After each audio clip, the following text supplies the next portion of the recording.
We got the twin hydro on the block. This is a Deltaforce Vortex 24-inch hydroplane. We got the motors, the motor mount, servo, steering, driveline. That's all worked out. So basically, all that's really left is mounting the ESCs, figuring out how we're going to mount the battery, and water cooling.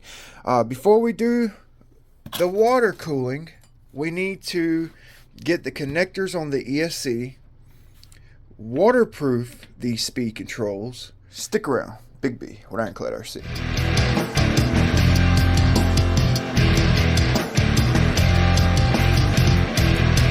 I got some stuff laid out here. Disregard the hull. It's a freaking mess. But we're on the home stretch. Okay? So we're going to be running these, I guess they're like a generic 80 amp ESC. I'm sure it's a 80 amp continuous. You know, it's a no-name brand. 80 amp paired up with these 2850 X2 Leopard motor, a 3330 kV. And this is probably going to be the weakest link in my build for right now. I'm planning on upgrading to probably like a ZTW Shark G2. Later on, you know, we'll kind of see how these go and get started with it. With these, eventually I'll probably end up putting these in this twin motor catamaran, you know. So yeah, let's waterproof these ESCs, because I have no idea if they're conformal coated or water resistant. They're generic, so you probably can't find any reviews on them. So I think we're going to go ahead and cut this heat shrink off, inspect the board, see if it's like conformal coated, waterproofed. So I've already done one, and I'm going to video the second one, just because I learned a couple things during the process. Okay, so I got my sharpened hobby knife. I know a lot of you guys freaking cringe when I pull this thing out. I had one of my viewers send me a super thanks to get more blades, 20 bucks. And I actually have a few brand new blades for my hobby knife, but I just get a kick. I get a kick out of sharpening stuff. My props, my knives, my hobby knives, chisels, files. Well, I guess you can't sharpen a freaking file, can you? So you don't want to cut into the board or your wires, you know. Try to feel around there before you pull and cut something, you know.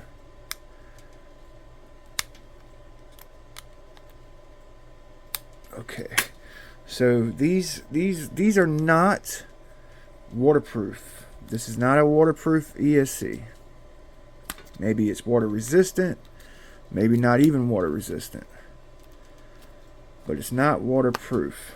Okay, I know, because looking at the board here, it don't look like it's been coated with anything.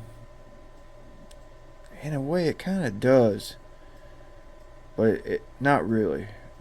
You know, you would see it like on the edges and stuff, like runoff and all that. And this one here, it just don't look like it's been waterproof. So you got your cooling block, then you got this thermal sheet right here, and then you got your MOSFETs. So I am actually going to run the 4mm connectors on this side. Just looking at these solder joints and the small wire, we don't need to get these wires hot with a small connector. So it don't look like it's conformal coated. So I just wanted to show you guys that. Okay, so make sure you put your thermal sheet back on. And you want to make sure that thermal sheet is pushed up over those 3 wires right there. You guys see that? So that the block don't ground out those 3 wires. So that's really important. Okay. So with this one, I wish I would have left a little bit more heat shrink hanging off of this end. This end, I had too much on that side. So I'm going to try to correct that with this guy right here.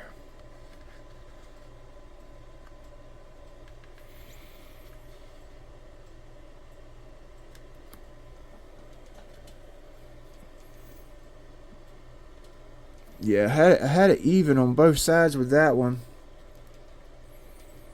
And whenever I went to shrink it up, the heat shrink kind of moved around on me. So I got my heat gun here, and what I'm doing is I'm kind of heating up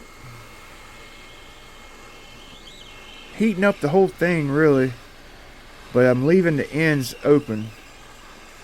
Really want to just shrink up the middle section, leaving the ends open so we can like fill the ends up with the silicone.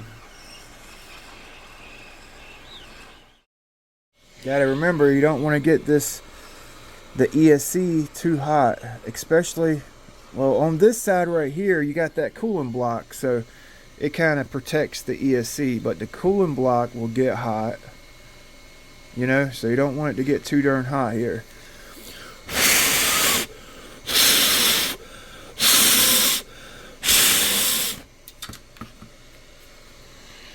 This side right here is not protected by the cooling block, so kind of hit it, pull it away, hit it a little bit, pull it away. So this I've got like a chunk of hard silicone in here, and I could squeeze a little bit and then it gets stopped up, so I'll do my freaking best. So I'm squeezing some in here. I have to move that damn chunk around.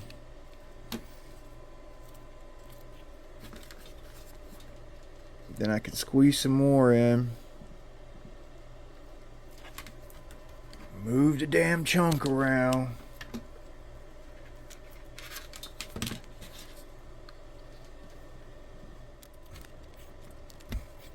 Basically, I squeezed the silicone in there, and I'm just trying to get it like in between, around the wires, kind of go around it, make sure it's like touching the heat shrink around the edges, go in between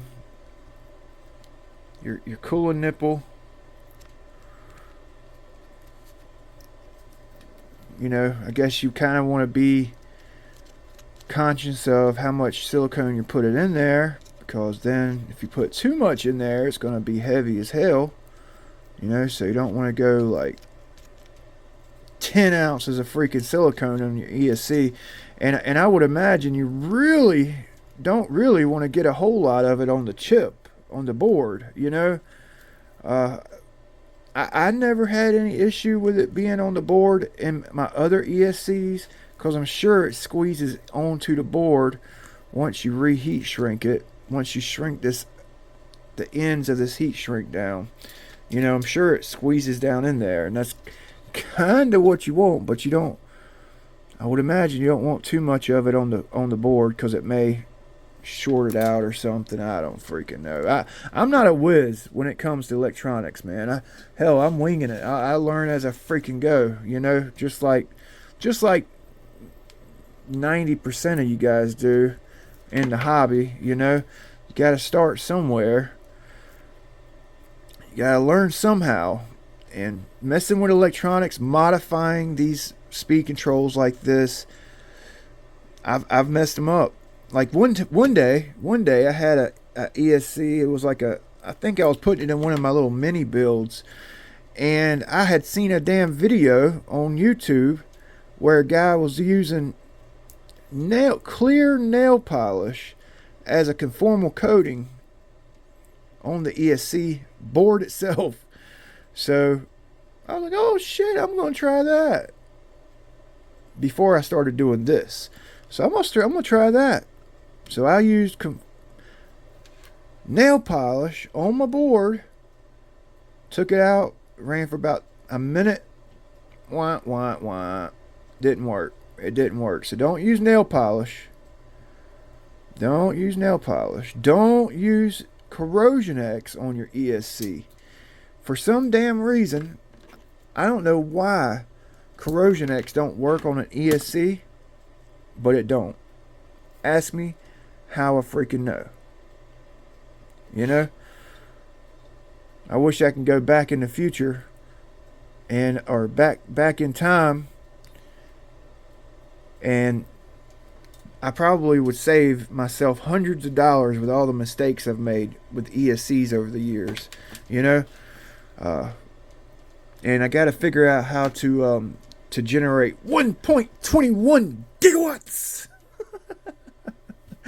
All right, so now that looks pretty good. Okay, it looks pretty good. I went around all my wires.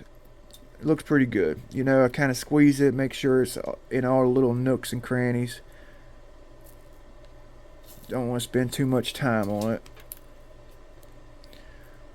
As long as you can get it around those capacitors, I really don't think you need to cover up the capacitors. I did on that one only because I had so much damn heat shrink. So at first I was like, golly, I hope this silicone is not flammable, but it's not. So basically just gonna shrink up the ends. You'll have some want to press out. With my particular brand of silicone, you got to kind of work fast because it wants to kind of harden up.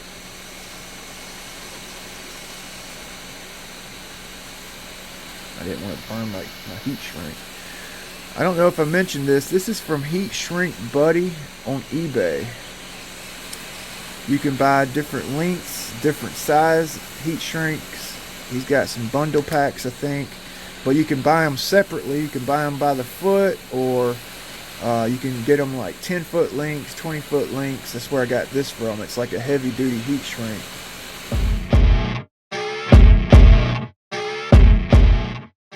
All right, when you're done, just take your hobby knife or a wire or something. You know, like with this RX wire, I'm actually going to kind of push it forward, make sure I have silicone behind it, and just kind of clean it up, pull any out extra that's squeezing out.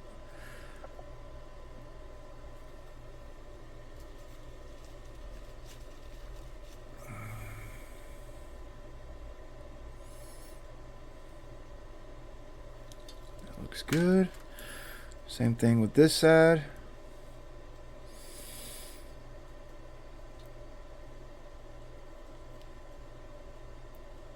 Money, baby. Money, baby.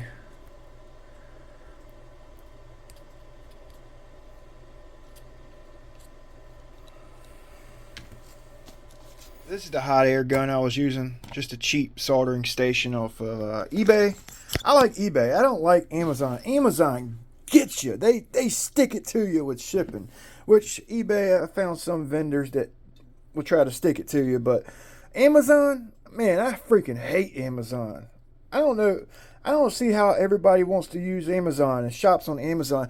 There's so many people trying to make their little piece of the pie off of a product on Amazon. The prices are like jacked the hell up, you know? And I don't see any benefits or perks. Man, yeah, they got that, you know, Amazon Prime, whatever, but man, that's a freaking whack too, man. Jeez, you know, you have to order stuff from Amazon like every other day to make it worth your while. I freaking hate Amazon. I'm an eBay guy. I like you looking for used stuff on eBay too. Trying to find deals if I can. I'm a cheap ass. I'm a broke cheap ass. So it's actually the next day. Okay. Last night I went ahead and soldered my connectors on. I went with the XT60 over an IC or EC5. You know, they're rated for 60 amps. I always tell you guys to oversize your connector. But with this one, I've already got the batteries. The batteries that I use, they actually go with a few different boats, and I use the XT60 on those boats. So I went with the XT60. These are 80 amp continuous. They're not burst, continuous 80 amp. I've run these on my Flycolor 90s on several boats with a burst of like 400, 500 amp, and it works. They do tend to get a little warm, like with a long run time at full throttle, but it'll work for right now until I figure out what size or type battery I want to get for this boat, or we just keep the ones we have if they work. So the silicone turned out pretty good. It turned out pretty good. It's hard. There's no gaps in the wire. You can move the wire around. The silicone moves with it. Okay. This is not the only way to waterproof an ESC. You got conformal coatings. You have potting compounds. There's probably a specific material to use for this type of application, but I figured the silicone, everybody's got it. I had it, and I've used it in the past. I know it works, so we went with it. All right. The red heat shrink turned out pretty good. I went with a 4mm connector from the motor to ESC. It came with a 3.5 with the motors. I went 4. Okay. I did put some grease in the drive line, so let's spool it up. I'm gonna put the 4S packs on there. This will be the first time I've actually run it with grease in it. All right, so I've spooled it up a couple times, checking motor rotation without grease. So let's give it full trigger here. Yeah, you can hear it. There's no burst. You would usually hear it spool up and then go zzz, higher, you know. Definitely not a burst. They're continuous, 80 amp. Sounds good. Sounds really good, actually. Sounds really good. A little warm, but that's to be expected. No liner, running it out of water. That's to be expected. I've been Loctiting my screws. I went to the hobby shop, Hobby Chest, Jacksonville, North Carolina. Mr. Dan. Got the blue Loctite, so I've been going through drive dogs, coupler, servo screws, steering nuts and bolts, Loctiting everything. All we got left is mounting the ESCs, which I'm going to do with some tape. Really seriously considering using this in this boat because with these 4S batteries, I use them in my shrimp outrigger, and with Velcro on the battery, it's hard to get them in and out. So I might just use this battery tray. That'll be in the next one. And water cooling. Once we get the water cooling hooked up, battery tray mounted, we could start tuning the boat. Hopefully this video was helpful. You know, it's a good method for waterproofing your speed control. So we're on the home stretch. We'll see you next time. Don't forget to like, comment, subscribe. Big B, with Ironclad RC.